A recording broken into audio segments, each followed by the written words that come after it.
So everyone, it's 2 minutes past, so I think now's a good time to start. Thank you, everyone who's joined this webinar today, and also anyone who's joined some of the earlier sessions this week. As you might know, we've been running this mental health and wellbeing virtual festival over the last 5 days, thanks to our supporting partners, Startups Magazine and Workspace. We've had some really good feedback. We've had some interesting feedback, and I just wanted to let you know about one piece of interesting feedback I personally received. I think it was yesterday or the day before, when someone dropped me an email, thanked Shine for the sessions, but also made the point that they'd spotted me wearing the same polo shirt on 2 of the webinars. So I've taken that on board, and I've come with a new polo shirt, a polo shirt, to make the point that I don't wear the same clothes every day. And my the panelists are all looking very well presented. I'm sure they've given more thought to their appearance than I did earlier in the week. So we are here to discuss mental health in the workplace, especially important at the moment, given everything that's going on with the COVID situation, lockdown and working from home. And of course, it's the day before World Mental Health Day, which is tomorrow. So I'm going to ask the panelists to introduce themselves rather than introduce them. And I'm also just going to ask them, because one thing I know they've all got in common is that they're all busy people. And I'm going to ask them why, they felt compelled to join this today and give up, 45 minutes of their time to discuss this subject. So I'll start with Laura. Hello, everybody. Lovely to be here. I worked in the music industry for 13 years and experienced my own mental health journey while I was at the Royal Albert Hall. And as part of that, last year we founded a group called the UK National Arts Wellbeing Collective, which brought together lots of arts, cultural and heritage organisations together just to talk about wellbeing practices across the industry in the different sectors. And it's just become quite a sort of really important subject for me. And when the opportunity came up from Matthew to join the panel, it was something that I felt was really important to continue those conversations, and particularly at this current time. And I think it's really high on people's agendas and something that we could do more to help support each other and open up these conversations between us. So thank you. Thanks, Laura. And just same intro, please, Rimi. Thank you, Matthew. Thanks, Laura. So I'm Rimi. I'm a director at Lansons, which is a reputation management company based in London. And we work with all sizes of organisations, so FTSE 100 companies to governments to, kind of across all different sectors. And we're basically advising on issues which are to do with their reputation, but also across society. And I think well-being is one of those that we think that all of our clients should be, giving a lot of attention to. So today I thought was a really great idea because it's really important for all businesses of all sizes to think about mental health. I think it's not something that's just for big companies that have got big infrastructures. And I think it's time for companies to start listening to people in a way that they never used to. We spend so much of our time at work. It's a third of our time at least, and we need to create cultures where people feel like they can be themselves and they can be honest about what they're going through. And I think it's difficult for companies. There's no magic bullet in terms of how do you respond to people. But as Laura said, right now, I think it's more important than ever before, because we as a company have all been working at home for the last 8 months. And I was just saying, some of you might have heard us saying before we started that we're likely to be at home for another 6 months. And I think this is just going to pose loads of challenges in itself. And some of them I'm sure we'll touch on in today's discussion. But I think this is a good time to pause and reflect and think about what can we be doing to support our employees in this time and to support each other. Thank you. And Anna, you're up next. Sorry, I just had to unmute. Hello, I'm Anna. I'm the editor of Startups Magazine. So we are an online and print publication that champions tech-based startups. Today was important to me for a number of reasons. Obviously, the first one is obviously mental health within startups and founders and in the industry in general is really important. A lot of founders suffer burnout. You know, it's something that people kind of dismiss sometimes and don't take as seriously as they should do. For me, I mean, personally, and it wasn't until the last few years that I'd really sat and thought about and talked about mental health. Like, it's something that was not really spoken about a lot when I was at school. So I'm still learning myself and hoping to pass the knowledge that I learn on to other people, which I think is important in every industry, but definitely something to focus on within startups and small businesses, because, you know, sometimes they don't take it as seriously as they should do. Thanks, Anna. Actually going to come on to that point a little later. And over to you, Martin.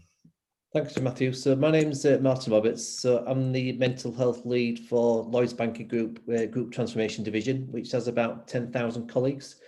So exceptionally busy at this moment in time. The reason why I've come today is really to, I suppose, share some of the stuff that we're doing within Lloyds Banking Group. And for me, mental health and wellbeing has never been as important as it is now. And really how we can try and encapsulate something so negative and dark like the pandemic and change it into something positive as we move forward. And for me personally, I think it's a way maybe Mother Nature gives that opportunity to reset some of the way we work, practice, and especially some of the messages around mental health and well-being. And also the second reason why I come today is because Matthew and Shine were the first company when I had my own journey 2 years ago. They were the first company I went to present at John Lewis in London to tell about my own personal story and around, you know, what I did to get my well-being back in the right place. So I owe a lot of debt to Matthew and Shine to giving me that platform 2 years ago. So that's another reason why I'm here to support this event. Thanks, Martin. Very nice for you to say that. And I remember that presentation very, very well, because I know it was one of the first times you'd done it publicly. First. The first. I thought it was a second. Maybe you just told me that. Maybe you said you'd had a bit more experience. And I remember being so moved, and everyone in the room was, weren't they? Because, you know, you were very open about what happened to yourself and the role that Lloyd's played in helping you get back on your feet and the recovery. And I wondered then, actually, probably a good time just to touch on that, because I want to start by, we're obviously going to cover the pandemic today and lockdown and COVID, but I wondered if, you know, everyone can just talk a little bit about pre-lockdown and maybe, you know, what their businesses were doing, and, you know, what you got right, what perhaps you didn't get right, because obviously a lot of businesses are very much at the start of a journey when it comes to employee wellbeing. And I know Lloyd's in particular very active in this space. So I'll stay with you, Martin, and just ask, you know, so pre-lockdown, some of the things that Lloyd's have been doing. So mental health and wellbeing has always been on the agenda within, especially within group transformation within Lloyds Banking Group. And within my division, when I came to the role, it was trying to how we can make the agenda, make the discussion more open and try to reduce some of that stigma that still existed. And the way we try to adopt is, as good as training and courses are, which absolutely, is how we can do things in parallel, things that are more intuitive with engaging with our teams, engaging with our colleagues. So directly, indirectly, they're supporting their own mental health and well-being, but also supporting those around them, and it could even be their friends and family. So we looked at what we could do quite differently, and from running choirs to having guest speakers to yoga, meditation, etc. Because for me, it's the way we engage with our teams and try to remove some of the taboo that still exists around the mental health and well-being, mental health and the stigma that comes with that.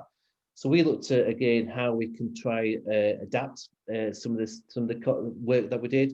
And we even adapted the way we went from mental health first aiders to mental health advocates, and to try put really some of the spotlight on the agenda, which, to be fair, has probably set us up in a reasonable place as we've now entered the pandemic. And obviously we've had to realign our strategy, our roadmap, as we now go forward into what end of this year and 2021 will hold for us.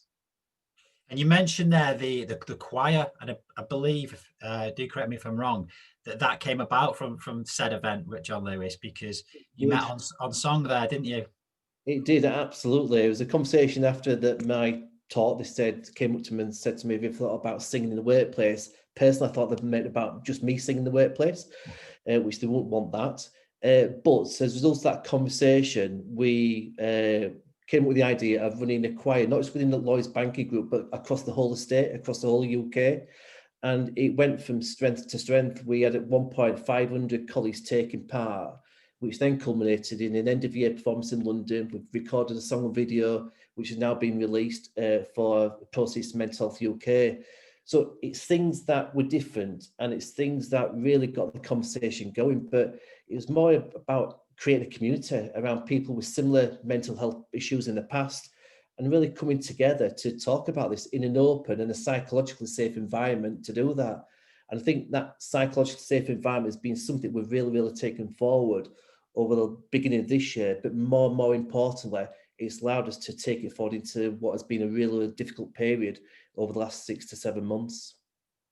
So we obviously just mentioned there the singing, the song, the music, which I think is a good time now to bring in Laura, because Laura and my paths first crossed when we worked together when she was at the Royal Albert Hall, heading up, I mean, correct me if I'm wrong here, Laura, but heading up the wellbeing team department almost there. Is that correct? And can you tell us a bit more about the good initiatives that worked for you there, and maybe a couple of things that perhaps didn't and you had to try again?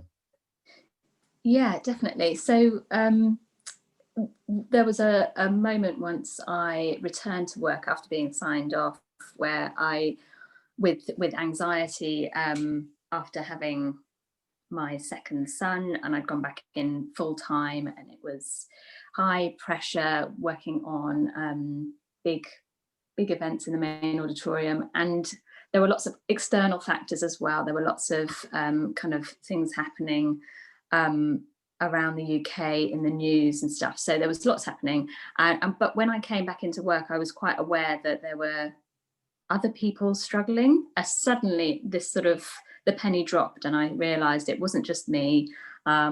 This isn't unusual. In fact, it's very common, but everybody was sort of dealing with it in a similar way, which was sort of tucking it away, hiding, not really talking about it. And as soon as I came back in and started actually sharing my story, people started engaging with that and felt more comfortable talking to me about it, and about what they were going through. So a few of us very organically kind of started a wellbeing committee. It was more of a wellbeing network. It wasn't even an official thing. And we just started introducing really small sort of events like Zen for 10, doing 10-minute guided meditations in a room. And then started building on that. And we started to meet people, talk to other people, talk to other businesses, and found opportunities where we could actually bring experts in, work with Matthew on creating a survey to really understand what our staff were going through, give ourselves a benchmark to work from. And so the group and that team kind of evolved. And I think there was lots of learnings along the way about how we communicate out to different teams, whether it was just sort of sharing emails, putting notices up, but actually the thing that really worked was having people walk around the building and engage. And we've got a fantastic team now that have taken over leading an official committee. We've got senior leadership buy-in. I talk like I'm still there, and I think the leaders with us today, Kasia, is doing an amazing job of actually, at the moment, considering nobody's really on site at the venue, she's created an ongoing sort of program of being able to stay in touch with people who may be furloughed, who may be working from home, not actually be able to get on site to do any of these events in person, and has weekly emails going out, and just is continuing that communication, which I think has been the biggest driver for us, talking about it, but actually reaching people through different ways. Some people will prefer just an email and they'll connect that way. Other people really value that face-to-face contact. So yeah, I think that answers some of the question. Does, thank you. And Anna, how's it been at startups pre-lockdown, and the initiatives that you've introduced and the focus on employee wellbeing? Yeah, so before lockdown, obviously, of course, mental health is a big, as I say, big area in the startups community. So we've partnered with quite a few businesses like yourself. With every event, we soon came to realise that mental health and wellbeing is a big area for not just founders, for like the whole industry. So with every event that we did, we partnered with Open Mind Wellbeing and Ash and Gabby, and they came along. Well, when we were allowed events in person, they used to come along to the events with us. And at the beginning of every event, which some of them, I mean, they were never intense, but some of them you're talking about, sometimes you're talking about different types of funding, which can be stressful for people. You're talking about company culture and HR and some serious topics, which are really like useful. But we had this 10 minutes like breathing session, and sometimes we had like chair yoga, because obviously there's like quite a few people in the room, so we would like do a few exercises that you could do without knocking each other out, and just got people to relax and, you know, feel that like zen and calmness before the storm in effect, and bombard them with like useful information.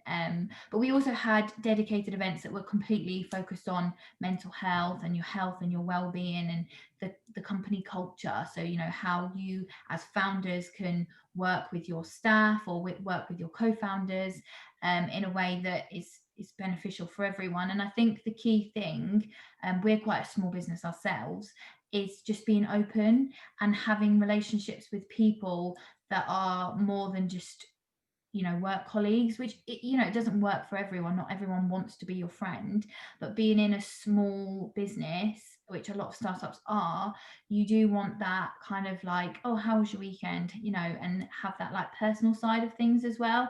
So every Friday we used to go out for lunch together. And you wouldn't talk about work. Like, I mean, if you wanted to, if you really had something urgent that you needed to talk about, obviously you could, but you talk about your weekend plans. You know, someone's getting married, let's talk about your wedding plans, which no one was forced to come. You know, if you didn't want to come, if that wasn't your thing, you're totally okay to sit that one out. But we all went and had this like social element and this open element, so it wasn't constant, you know, corporate.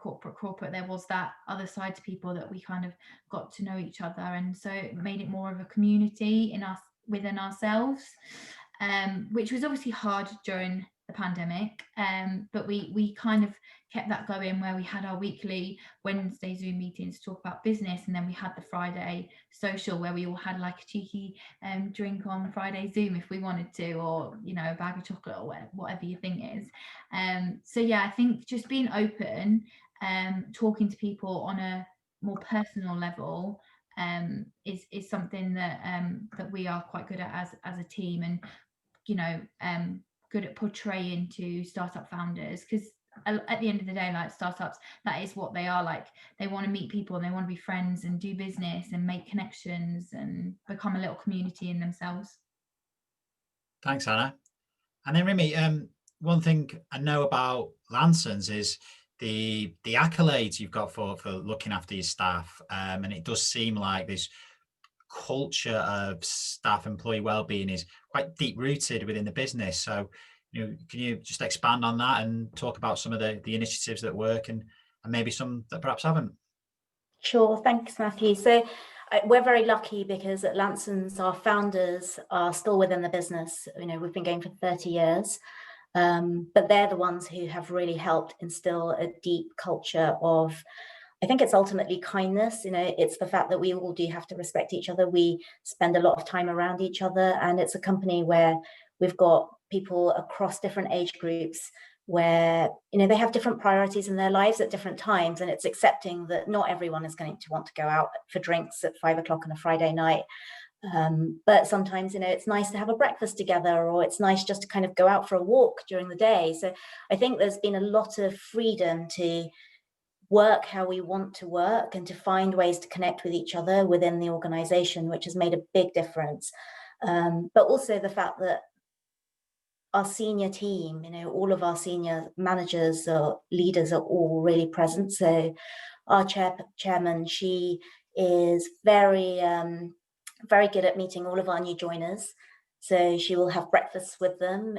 When we were physically in the office, she would take 5 or 6 of them out and just get to know them, even though she wouldn't necessarily be working with them because she's not client facing so much anymore.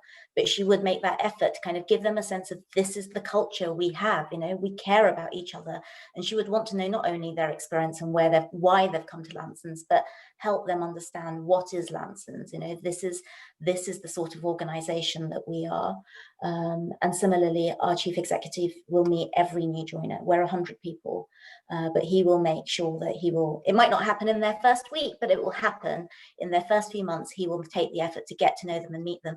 That, I think, is the type of thing that changes cultures. When you get to know individuals within the organization for themselves and you understand what drives them and what makes them kind of want to be there, that's really important. So a lot of the initiatives that the others have talked about, we have loads of those things in terms of the kind of social elements, or the kind of, we've got a wellbeing team who do lots of things like make sure there's yoga and fruit and, lots of advice that goes out regularly. But we also have some of the more formal stuff. So we have an employee assistant program, which offers things like counselling, CBT sessions for people who need it. There's a helpline for legal and financial advice if you need that.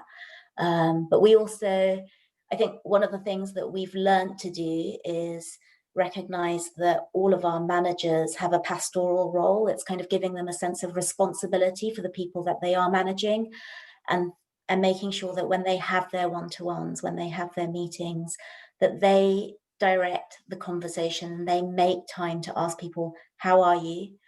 How are you at work, but also how are you outside of work? Because we have to recognize that what's going on in our lives outside of work has a big impact on how we're feeling.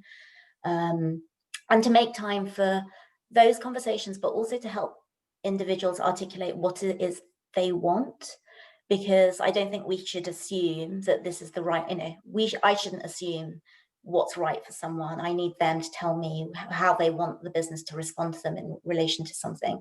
And I think that, we've been on a learning curve through that. We've had various events in the organization where we've kind of learned from people who have been very open about their mental health. And that's taught us a lot.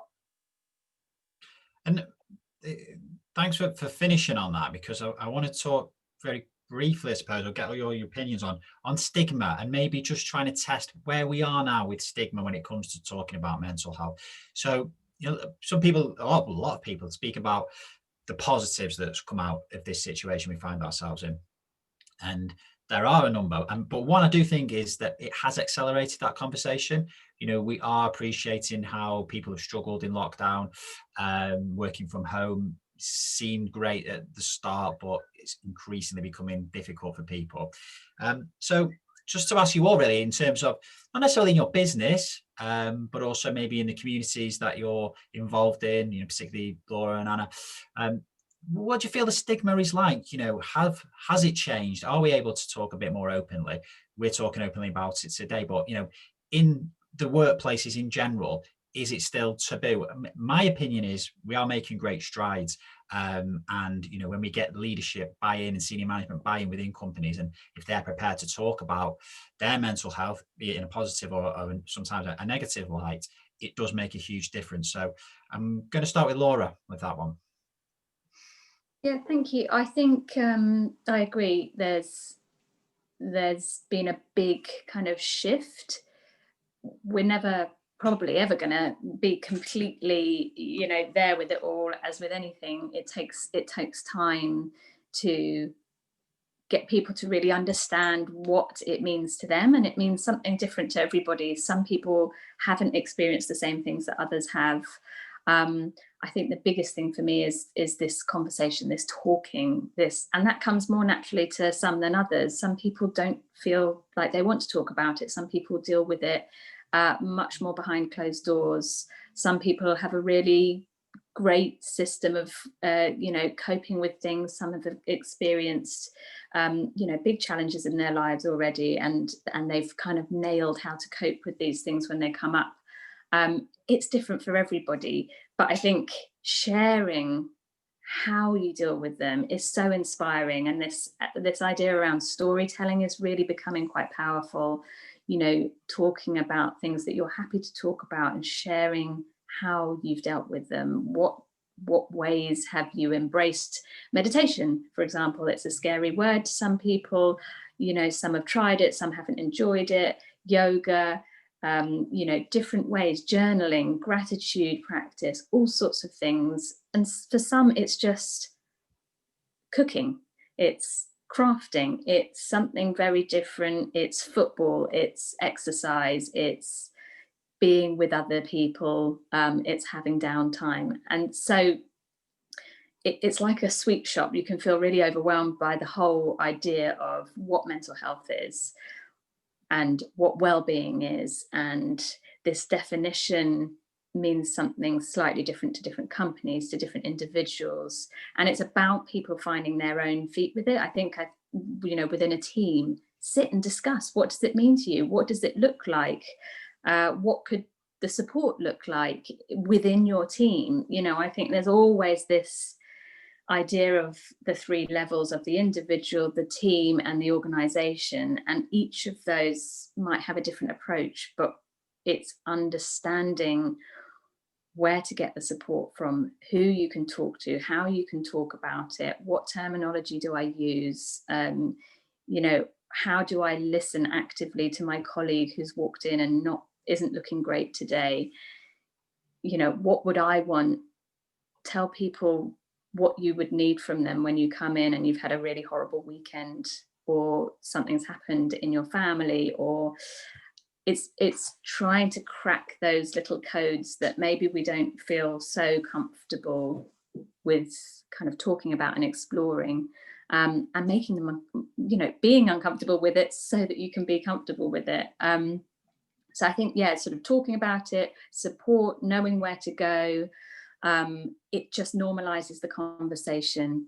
You know, seeing posters with mental health talk, you know, all over it, it does help because you're getting used to it. It takes people time to see these words and understand what depression means, what anxiety means. Have you felt it? Have you not? And actually, it's not always so scary as it seems on the outside once you start talking about it.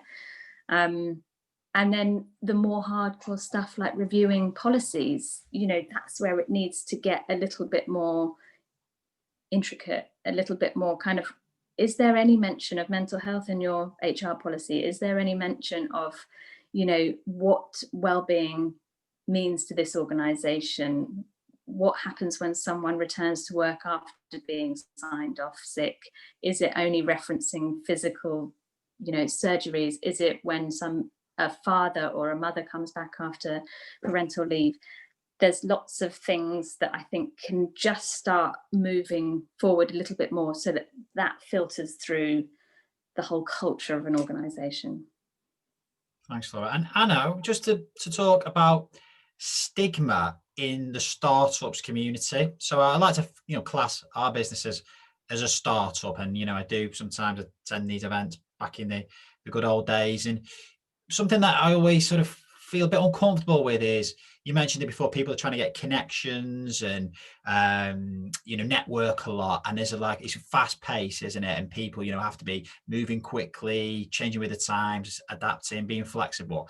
And let's get your take on it. Do you think that, you know, if you were an entrepreneur, startup founder in that community, you could say, you know, I'm really struggling with my mental health. Or would it still be seen as a bit taboo and there's a bit of a stigma around it because it just seems a bit, you have to be seen to be being, you know, so active and involved? Yeah, definitely. We spoke about this recently, Matthew. There's like this pressure on a founder or a co-founder that, you know, you have to work. You've dedicated your life now to this business. You've taken the leap.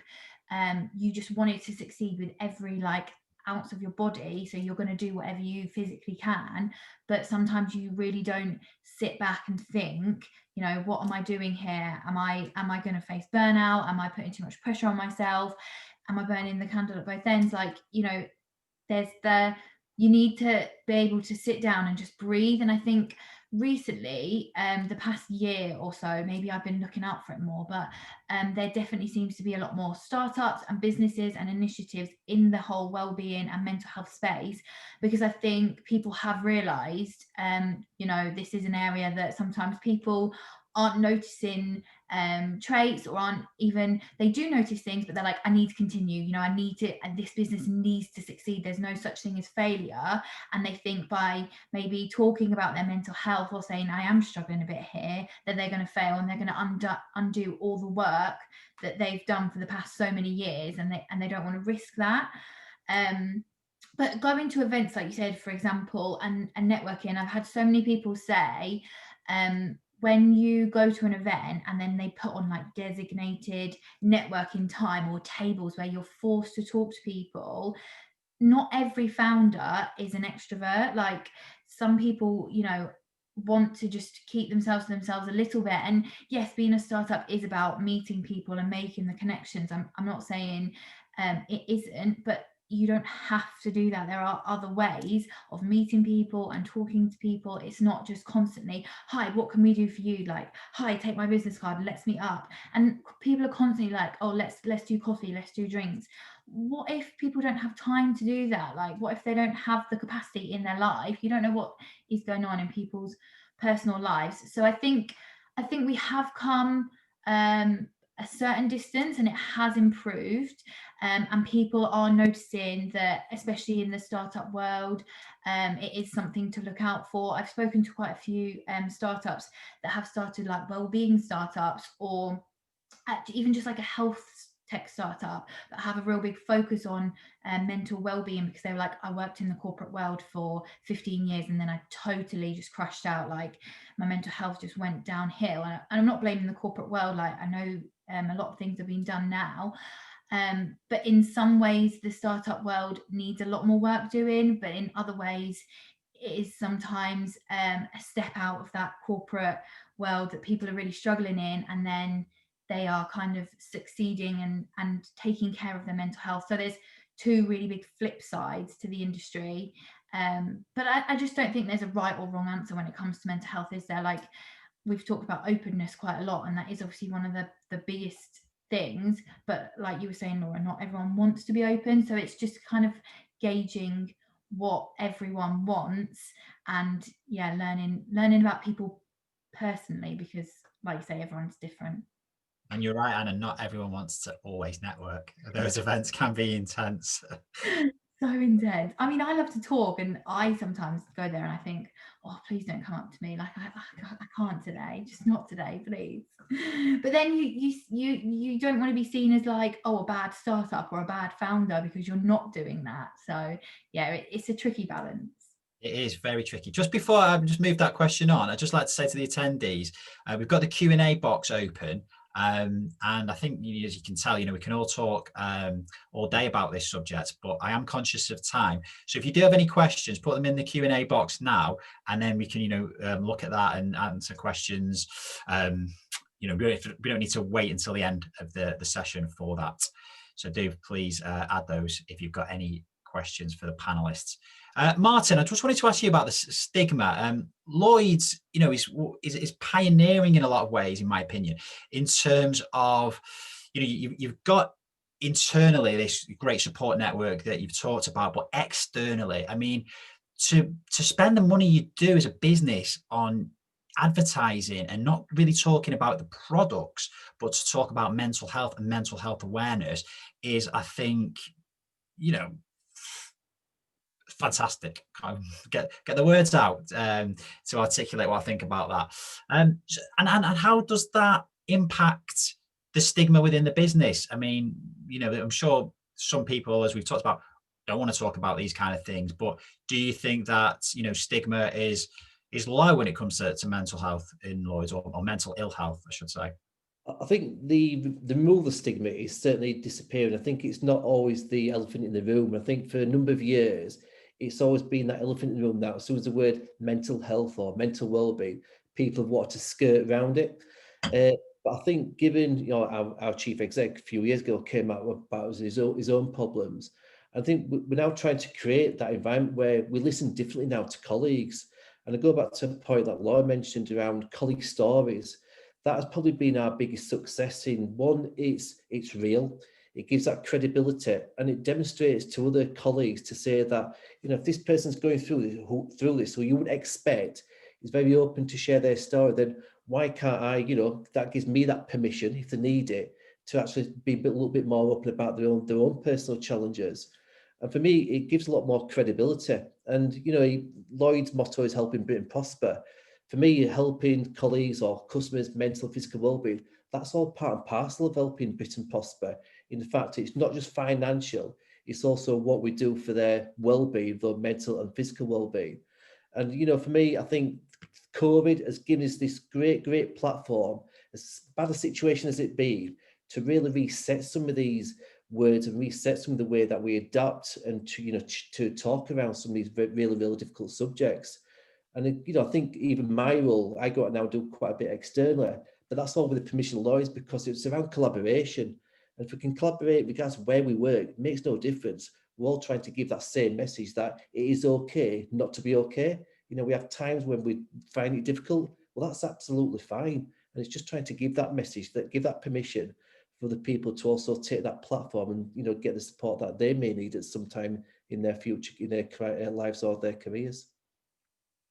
And Remy, just to move that question on to you, just to ask about stigma and, you know, how you feel that is at Lansdowne's, but also if you could offer any advice or tips on how business that maybe is struggling to overcome the stigma could overcome that. I mean, I completely agree that listening and talking are the two key things. And I think, you know, what the rest of the panel have said in terms of when you hear someone talk about something, you see yourself in them. It's the way that you relate to them. And that's when you suddenly can see, okay, if it can happen to someone who I think of like me, who I think of as my peer, then it could happen to me. But so I think there's something really important on that, in the businesses that encourage their colleagues to speak and give them the space to be able to speak, the headspace to be able to have that time is really important. But I think second is also listening, because businesses need to learn to listen to what their colleagues want. And I think that's the hardest part for businesses, because it's how do you go about doing that? You know, and you do that through your one-to-ones, but also there's the kind of the moments in the kitchens when you're having a chat with someone and actually you acknowledge, you recognize that they're not necessarily themselves or how you would sort of see them when they're on top form. But what do you do about it? You know, do you just kind of go on about your day as normal, or do you sort of take some responsibility and check in a different way to make sure that they are okay? So I think the pandemic particularly has taught businesses that they do need to learn to listen. You know, I've heard lots of organizations say in the last 5 or 6 months that they've been doing surveys with their staff about what do you want, you know, what do you need more of in this time? So there's the kind of listening aspect, but then it's like, if you're gathering all that information, what's the point if you don't do anything with it? So it's then thinking about how do you turn that into some sort of action, and making sure you involve the people that you are talking to so that it is right. You know, again, it's that point of don't just assume that you know what they want. You know, if they're saying that they are struggling with working from home at the moment, talk to them about what is it that they're going to need to make that feel better. Is it because they've got childcare issues? And if that's the case, then, you know, what do we need to do to kind of adjust your working patterns to support you with that? Or what do we need to do to, I don't know, make sure you've got enough equipment at home? You know, we had colleagues where we had to courier them laptops or whatever, because they had children that were using their computers for homeschooling. These are just things that, you know, they're stressful situations when you think, I've got to deliver at work, I've got to be trying to teach my child at home, I've got a partner in another room who's also using the Wi-Fi. All of these things are things that now suddenly we do need to talk about and think about, how do we help our colleagues deal with those issues. Thanks, Remy. I'm just going to open, I've got one question that's come through. Oh, I'm tempted to answer this one myself. The question is, thank you whoever submitted this. How would you recommend convincing an old school senior management team that this is an important aspect of business? How would you recommend getting them on board? oh, I want to dive in here, but I'm not, because it's not my job to, as tempted as I am. So I'm going to ask Laura, if you don't mind, Laura. Really putting you on the spot here, because we've opened it a little bit now. I can go through it again if you like, but hopefully you got the gist. No, I completely hear that question. I think it was a big question for us as well. You know, being part of the team that was sort of not at the top, knowing that you're kind of almost fighting for something feels really difficult. I think there are a few things that spring to mind. One is, what is it exactly that you're asking of the senior leadership team? Because once you know that, you can start to filter through what information you're taking to them. I was fortunate to have an opportunity to go along to one of their leadership team meetings at the Royal Albert Hall. So I did a lot of preparation, and I brought together a lot of stats and numbers and all sorts of exciting things that I thought was really going to be useful. And I think it was. I think that did help, because it kind of connected to them on that level of business. But I also made sure there was a human element, and I really spoke to them around the table about, you know, somebody in this room, you're not providing a service for the rest of your organization. We're talking about mental health and well-being of everybody within this organization, within this company. You know, people, 1 in 4, somebody around this table, there were 12 of them, there'll be more than one of you around this table going to experience a mental health issue at some point, if you haven't already. So trying to speak to them on a human level, so sort of almost removing the business element and talking to them emotionally, and also bringing in some of the statistics which will surprise them. So I did a sort of true or false thing to get them excited about what on earth I was talking about. And it was surprising about suicide rates, about all sorts of things, specifically in our sector, specifically in the industry, making them realize that, you know, anxiety is 10 times more likely in the arts industry, all sorts of things. And people sat around the table and were genuinely surprised, because this isn't the sort of world that they're exploring day in, day out. And the other thing was saying, if you don't know what your staff are feeling, you are not going to be able to, you know, drive this business forward. You know, there's a lot of information out there that you're missing. So I think that was quite important, and did turn a few heads. And actually it was the follow-up afterwards. So trying to get in front of people, trying to talk, also having some anchors. So if it's not the person at the very top, talking to individuals, going up to some of the heads of departments, directors, you know, people in between, just spreading the message, getting people to sort of be your sponsor, be an advocate for what you're trying to do around the organization. And actually all it could be is saying to your CEO, saying to somebody, look, have you got a story to tell? We'd really like to share what you do when you're feeling not great, or how do you motivate yourself in the morning? Could you share your story? And it could just be a few lines. You could even draft it for them if you know something about them. Is it that they go running at the weekends? Do they have a boat off the Isle of Wight that they do?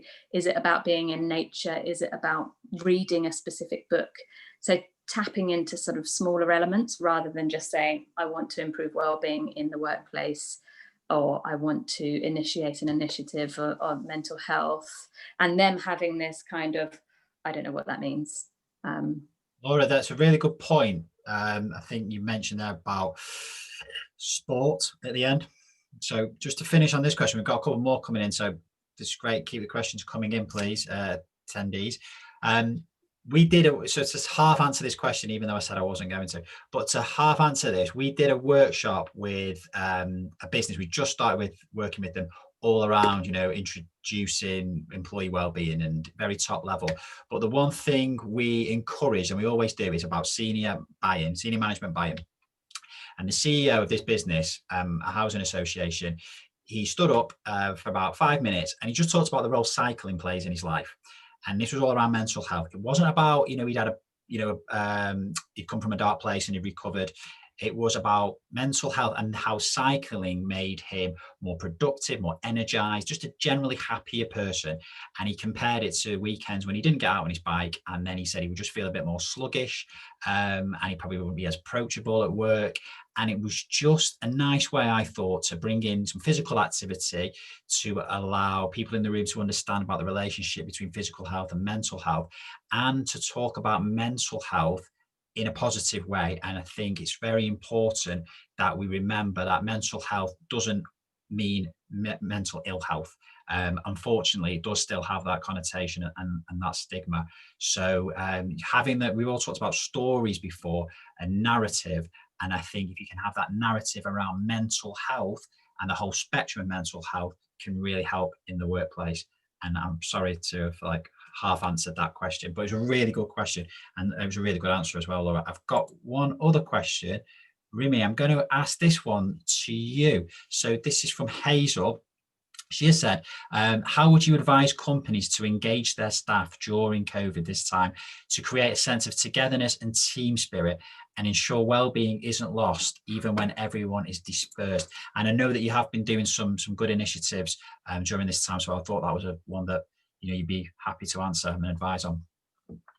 Okay, well, we've had all sorts of initiatives which have kind of been running over the last 6 months, and a lot of them have just come from people deciding that they want to do things. It's not necessarily sort of someone from HR or someone from the wellbeing team saying, can you set this up? But for example, we've got a colleague who he loves baking. He's known in the office for always bringing in something on a Monday morning.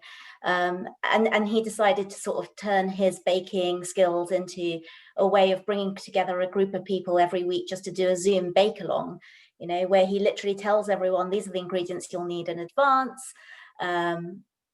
Everyone who wants to kind of join the session does. He talks you through the steps. They have a glass of wine and a chat while they're waiting for it to bake.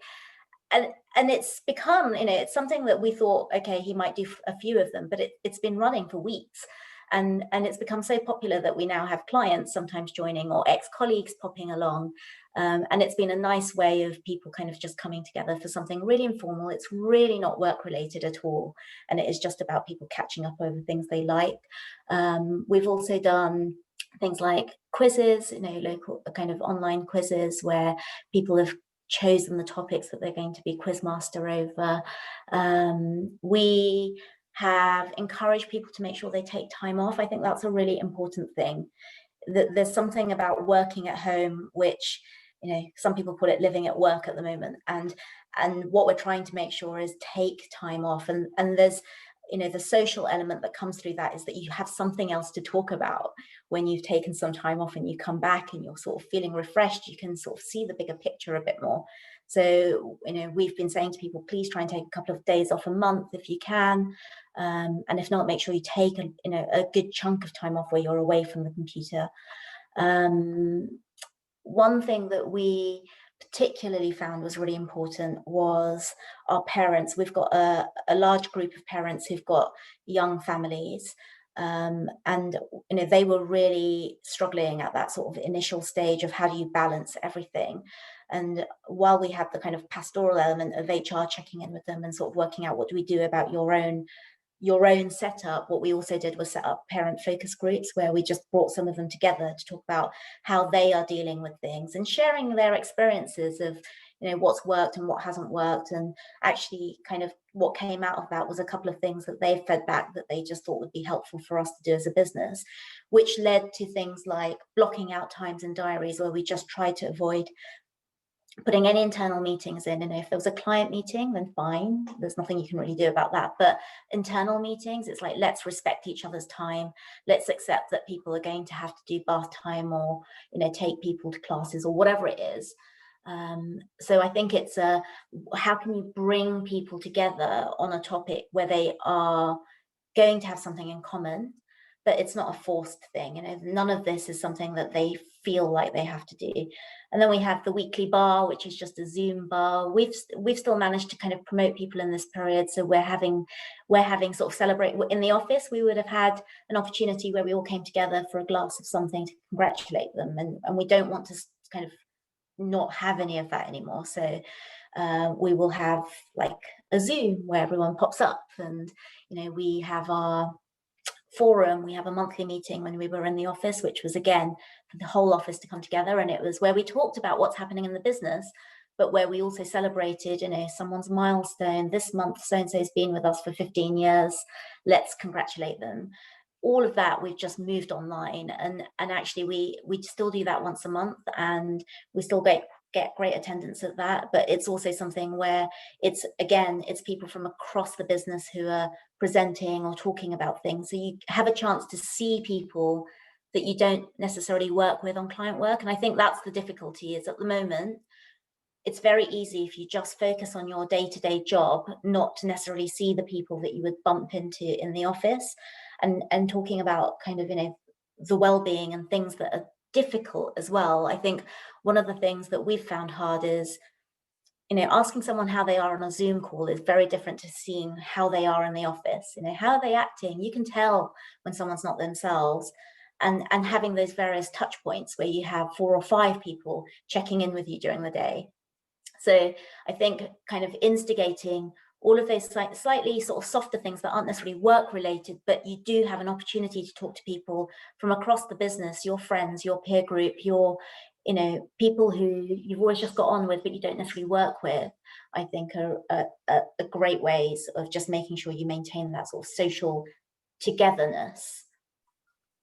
Thank you. That's a brilliant answer. And there's no more questions in the Q&A, but if people are still keen to get some answers from our panelists, do add to that Q&A box and we'll try and answer them. But I'm going to ask Anna and then Martin just about other businesses, that you've come across, in your general day-to-day lives or within your working communities, who you think that are flourishing when it comes to employee well-being or reducing the stigma around mental health. Anna, I'll start with you.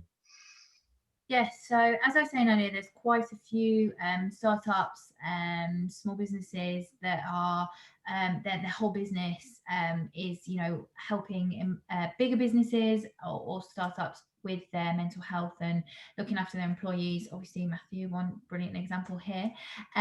But what you guys are doing is amazing, opening up the conversation, making more people aware of it, making more people that it is okay to talk about it.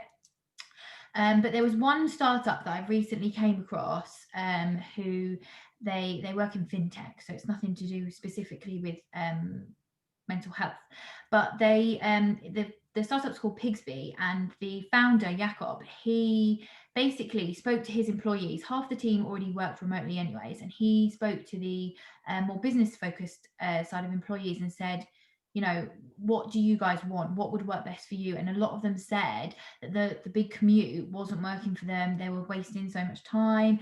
It was making them miserable sometimes by doing that long commute in the morning and then having to face it in the evening again. So they went completely remote last year before COVID, which I know, speaking about people have reacted differently to working from home. Some people were really struggling with it. Some people are really flourishing with it. But he genuinely just spoke to his employees and said, what would work best for you? And they gave him the feedback and they said, yes, I think it would be better if we all worked remotely.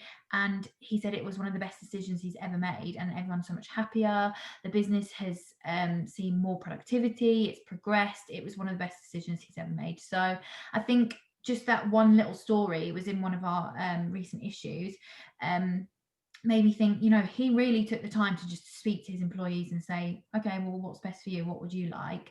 And that really resonated with me and made me think, sometimes it's just asking a question. You might think it's obvious, but if you just ask the question, people are going to be honest with you. And then that's the best sort of relationship that you're going to have, isn't it? From boss to colleague or colleague to colleague or whatever. So yeah, that one really stood out for me. Thanks, Hannah. And Martin, any other businesses you've been impressed with? Yeah, well, actually, time was quite perfect. I was on a call yesterday with a CEO from Unilever from I think it was a MAD summit around mental health and wellbeing. And on there was like I say, CEO from Unilever. And what they've really grasped and really taken forward is that their ethos is, if you care for the people will care for your business. And they've really created a place whereby they create that safe environment for colleagues to come forward and say that they need help. And it's not shone upon as being something that's seen as a negative. They actually embrace that as that's seen as a positive thing to do, and a more resilient as well. I think the way that they've really encompassed, I think, the COVID as well, and how they've supported their teams and colleagues through it has been phenomenal. And they're now looking at what they call the future fit plan. So as good as we have performance plans in organisations to measure KPIs, measure productivity, but we should also have performance plans around well-being, so mental health and well-being plans. So we can put in place when colleagues and employees need the support, because without that, you'll never achieve that productivity. So for me, they're really, really taking things forward and really taking the opportunity that COVID is now presenting to really set their business up for the future. Yeah, thanks, Martin. And I dropped in at Mad World yesterday as well, and I always like hearing from Jeff McDonald, and he's actually Unilever, isn't he? No, still he's involved with their strategy, so I know they're doing a lot of good things. So I'm conscious that we, gone a little bit over time. There doesn't seem to be any more questions in the Q&A box. But to close, I just want to ask each of our panelists a little question about tomorrow. And actually, I'm going to put you on the spot slightly, but I'm sure you'll be okay with this one. So tomorrow, as we know, is World Mental Health Day. And I just want to know, what are you doing tomorrow that will benefit your mental health? Maybe you haven't even thought about it consciously, but what's going to take place tomorrow in your personal lives that you think will give you a bit of a lift, and just generally make you feel happy, positive, and good about life. Because as I say, we talk about mental health often with negative connotations, so I want to just end it on a sort of a positive note. And my one thing I have missed so much in lockdown is live sport and attending live football matches. And Martin is smiling now because he knows that I'm a Man United fan, and I wouldn't probably want to go and watch them at the moment. But tomorrow I'm taking my son to watch Kingstonian, who are like a local lower league team, and they're allowed fans in their ground, obviously socially distanced and controlled, just because they will suffer so much financially during this time. So we've got tickets for that.